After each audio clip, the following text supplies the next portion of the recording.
All right, let's talk Calvin Ridley a little bit. Just got finished reading the piece that he put out. Very, very, very. I don't even know.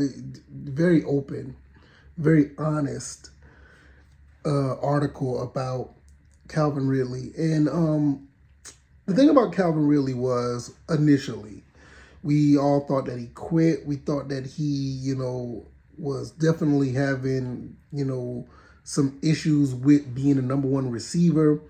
It was a lot of things there. And I probably was guilty of this as far as, putting false narratives about his situation. I think a lot of us were. Um, he said in his article he looked at a lot of social media and a lot of things people said. I don't know if he ever came across my video or episode about him on the podcast, but if he did, I want to apologize to him because I can't even remember what I said, but I know I probably said something that has nothing to do with what he put out there in that article because a lot of stuff happened. We do know about him, his house getting broken into. We do know about that because it was a string of celebrities going through that, and that's terrifying, especially when you have a little kid. They walked in with guns blazing. I have a 4-year-old, and I can't imagine anybody doing that to my house, my family, my property, with my son. So that's wild. And then on top of that, with the injury to his foot, and we know how he looked up to Julio Jones and how Julio Jones played with the bad foot, and he thought it was the same way. And a lot of players play injured. A lot of players play injured. A lot of players play and they think they can do it all. I mean, not just players. I mean, men in general. And it's I'm not trying to make it about men or women because some women do it too. But a lot of us men just go. We could be sick. We could be hurting. We could be in a lot of pain. But we get up every morning and we got to go get it. That's just how we do. We go to work in all type of situations. I know for me, with my career, I go when I'm not feeling well all the time. So I can imagine with this guy being, probably, 20 times much more in shape than I am, that played football ever since he's been a kid, just feels like he's hurt, but he can go.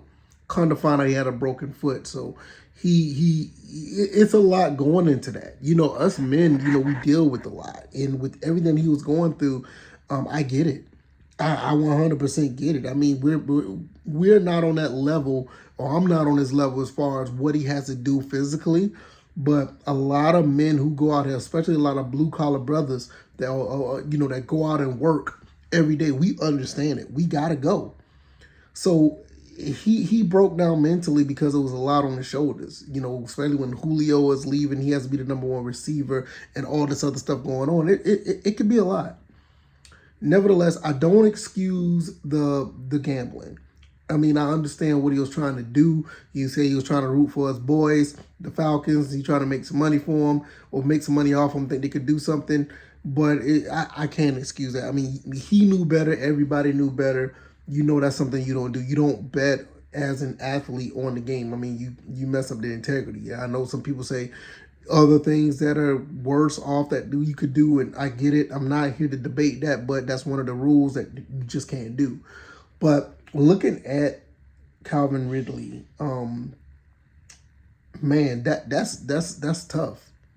What he went through is tough, and I just don't know how to really put that all in in one basket to process, because his problems ain't no different from, I mean, saying that they're not no different. His problems are much different than mine. His problems are different than others. I mean, the way we deal with things are differently, or different.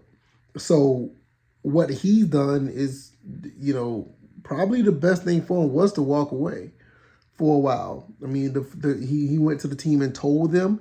They understood. They kept it under wraps. Once again, shout out to the front office. People give the front office a bad rap about this whole Lamar Jackson thing and all this other stuff about getting a quarterback. But one thing about this organization that's been doing lately, and they probably done it for a long time, we haven't paid attention to it, they keep things under wraps. They keep things under wraps because that, like I said before, there's one thing I do remember saying.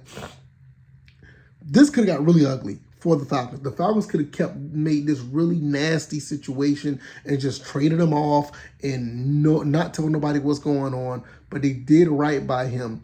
Once they figured out that they could trade him, they trade him to the Jaguars. He's back in Florida, where he's from.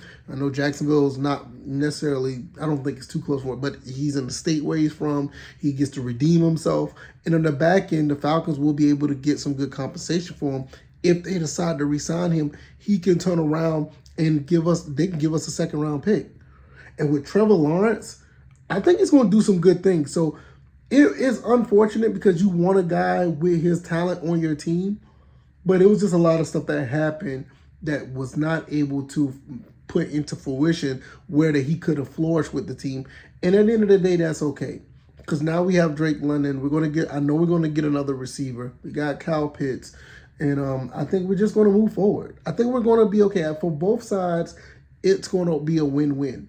I mean, all three sides, because there's the Jaguars. They're going to flourish off of Calvin Ridley, and there's the Falcons.